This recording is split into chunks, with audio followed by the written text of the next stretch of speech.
अस्सलाम वालेकुम नाज़रीन। मुत्तहदा अरब अमारात की अंदरूनी कहानी अब खुलकर सामने आ रही है। एक ऐसा मुल्क जिसे दुनिया ने हमेशा इस्तेहकाम, तरक्की, दौलत और जदीदियत की अलामत समझा। दुबई की चमकती इमारतें, अबू धाबी की सियासी ताकत, शारजा की सकाफती शनाख्त, ये सब मिलकर एक ऐसा मॉडल पेश करते हैं जिसे खलीज का कामयाब तरीन इत्तेहाद कहा जाता है।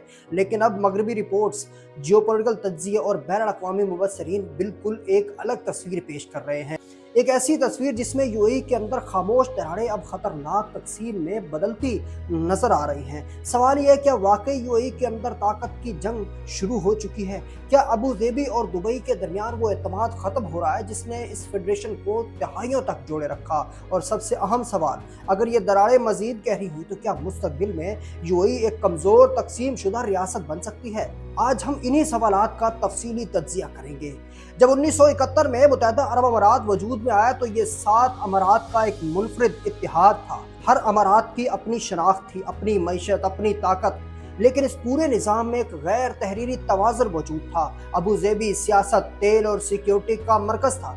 दुबई मैशत, तिजारत, बैनुल अक़वामी सरमायाकारी और दुनिया से ताल्लुक का चेहरा था। लेकिन मगरबी तज्जियों के मुताबिक अब यही तवाज़ुन टूटता दिखाई दे रहा है। मोहम्मद बिन ज़ैद के इक़्तिदार मजबूत होने के बाद अबू धाबी ने न सिर्फ सियासी बल्कि माशी सिक्योरिटी मामलात पर भी मुकम्मल कंट्रोल कायम करना शुरू कर दिया है। आहिस्ता आहिस्ता फेडरेशन का इंतज़ाम मुश्तरका इत्तेहाद से निकलकर एक मरकजी कंट्रोल्ड स्ट्रक्चर में तब्दील होने लगा है, यानी बाकी अमारात पीछे चली गई। और यही वो चीज़ है जिसने दीगर अमारात खसूसन दुबई और शारजा के अंदर बेचैनी पैदा कर दी है। दुबई का मॉडल हमेशा ओपन इकोनॉमी पर खड़ा था। वो दुनिया के साथ ताल्लुकात, नरम इमेज, सियाहत, बैंककारी, कारोबार पर यकीन रखता था। लेकिन अबू धाबी की हालिया इलाकाई पॉलिसियों ने यूएई को मुसलसल तनाज़ात के मरकज में ला खड़ा किया। यमन जंग, लीबिया में मुदाखलत, खित्ते में प्रॉक्सीज की सियासत, ईरान के साथ बढ़ती कशीदगी और इसराइल के साथ ताल्लुकात के बाद नए तनाज़ात ने दुबई के लिए खतरात पैदा कर दिए हैं। क्योंकि दुबई की असल ताकत जंग नहीं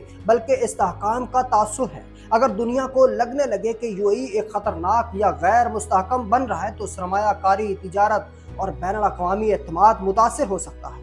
और यही वजह है कि बाद तज्जियाकारों के मुताबिक दुबई के ताकतवर मुआशी हल्के अबू धाबी की जारहाना हिकमत अमली से मुकम्मल तौर पर मुतमईन नहीं है। शारजा की सूरत हाल भी दिलचस्प है। शारजा हमेशा यूएई के अंदर एक निस्बतन रवायती और सकाफती शनाख्त रखने वाली इमारत रही है। वो खुद को खलीजी और अरब रवायात के करीब समझी जाती है। लेकिन मगरबी रिपोर्ट्स के मुताबिक शारजा के बाज़ हल्कों में ये एहसास बढ़ रहा है कि यूएई की असल शनाख्त तब्दील की जा रही है, यानी रियासत अब एक रवायती खलीजी फेडरेशन के बजाय एक सख्त सिक्योरिटी स्टेट बनती जा रही है, जहां ताकत, निगरानी और इलाकाई असरो रसूख को सब कुछ समझा जा रहा है। यही चीज़ अंदरूनी सतह पर इख्तलाफात को मजीद गहरा कर रही है।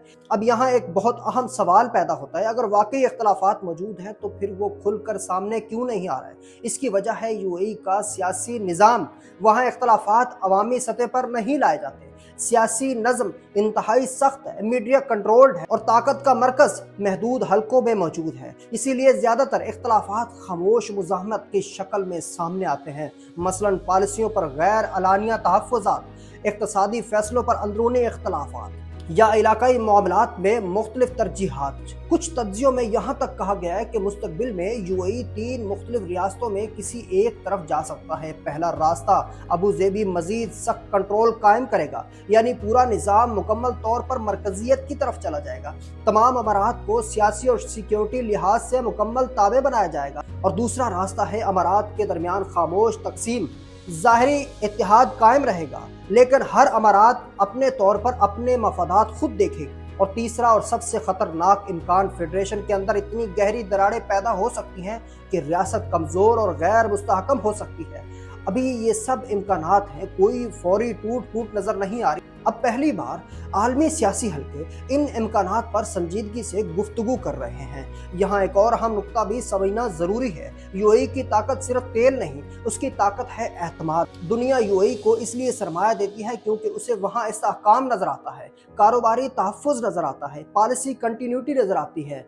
लेकिन अगर अंदरूनी इख्तलाफात की खबरें बढ़ती हैं, अगर अमारात के दरमियान ताकत की कशमकश का तासुर मजबूत हुआ तो इसका असर सिर्फ सियासत पर नहीं बल्कि मईशत पर भी पड़ सकता है। और यही चीज़ अबू धाबी के लिए सबसे बड़ा नुकसान, सबसे बड़ा चैलेंज बन सकती है। اب سوال یہ ہے کہ آگے کیا ہوگا؟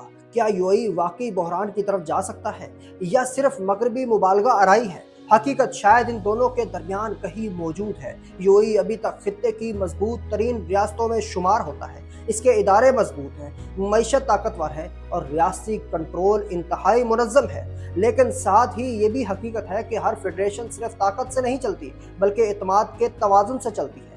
جب ایک امارت کو لگنے لگے کہ اس کی آواز ختم ہو رہی ہے، جب معاشی مراکز کو محسوس ہو کہ سیاسی فیصلے ان کے مفادات کو خطرے میں ڈال رہے ہیں، جب ثقافتی حلقوں کو اپنی شناخت دبتی ہوئی محسوس ہونے لگے، تو پھر خاموش اختلافات آہستہ آہستہ ایک ساختی بحران میں بدل سکتے ہیں۔